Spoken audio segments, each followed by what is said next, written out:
Grand Theft Auto 5 released almost 10 years ago, and we are due any day now for a trailer for Grand Theft Auto 6. But as successful as Grand Theft Auto 5 was, there were some features from past games that didn't make it into the game, as well as just some stuff out of nostalgia since it's taking place in Vice City again. So here's 5 things I'd like to see in Grand Theft Auto 6.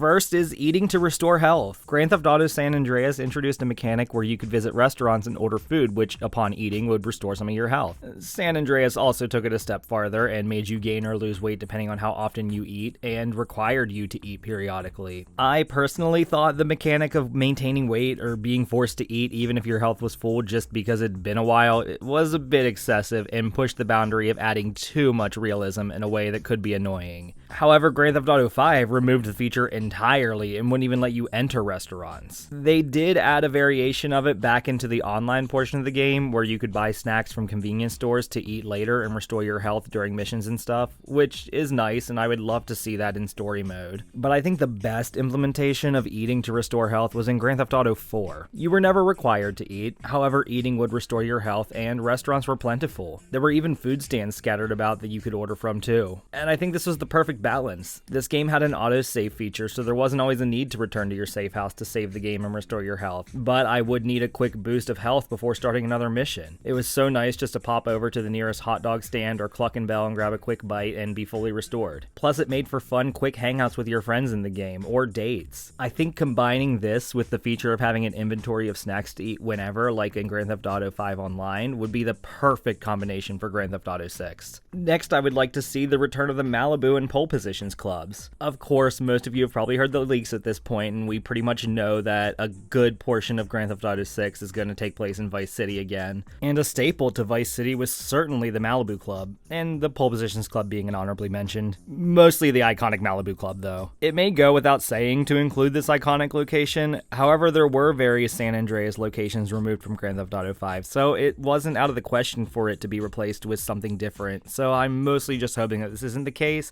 and the iconic nightclub still makes its appearance in Grand Theft Auto 6. The next thing on my list is dating. GTA San Andreas and GTA 4 both had forms of dating that were non-existent in GTA 5. I know the leaks have suggested that GTA 6's protagonist will be a couple of sorts, but there's also been some leaks suggesting cheating or some form of openness in their relationship. While of course I don't condone cheating, it would be cool if they did have a sort of openness or understanding where they were allowed to date other people, or at least go on dates with others as either character, especially through like an online dating site like Grand Theft Auto 4. I think that would be a lot of fun to have back in this game. Next up though is more single player content. This may be an unpopular opinion for those who pretty much exclusively play online. I have friends that have never even touched the story mode of Grand Theft Auto 5 for some reason, but personally, I'm more of a single player guy. Again, unpopular opinion, I know, but even when I play Grand Theft Auto 5 online, I'm 90% of the time in an invite-only session by myself just running my businesses and vibing. I love having a story and would have loved more single player content in the form of DLC or something for Grand Theft Auto 5, whether it would have been add-ons to the existing story or a new story entirely that followed different protagonists. Like, I love the Grand Theft Auto 4 DLCs that had 2 entirely new stories with different protagonists. While they were shorter, yes, they were still chock full of content with plenty of additional missions and collectibles. I'd love something like that for Grand Theft Auto 6 to come out a year or two after release to give more introverted players like myself more to do story-wise. And the last thing on my list is the wanted level system. Yes, I know obviously there's going to be wanted levels in Grand Theft Auto 6. I'm talking about something slightly different. Just while we're here talking about possible unpopular opinions, let me just get another one out of the way real fast and hope that my views don't all drop off.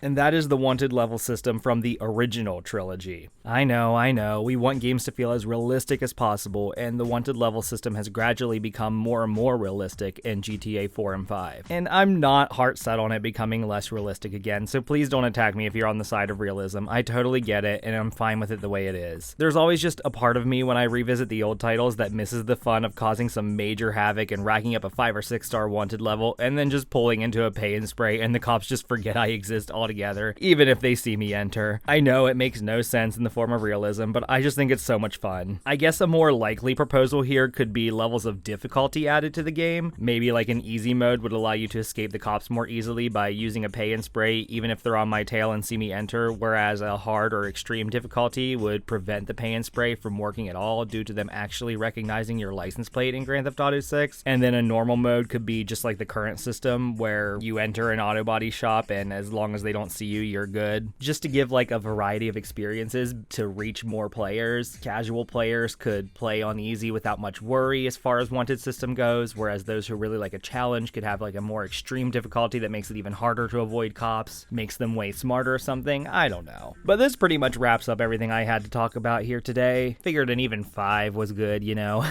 But I'm sure there's plenty more features that would be fun to have in this game, so as I think of them, maybe I'll make some more videos. Be sure you hit that subscribe button so you don't miss it. Turn on those notifications, leave me a like, a comment. If you want to support the channel on Patreon, I wouldn't complain. But as for right now, I'll see you in the next one.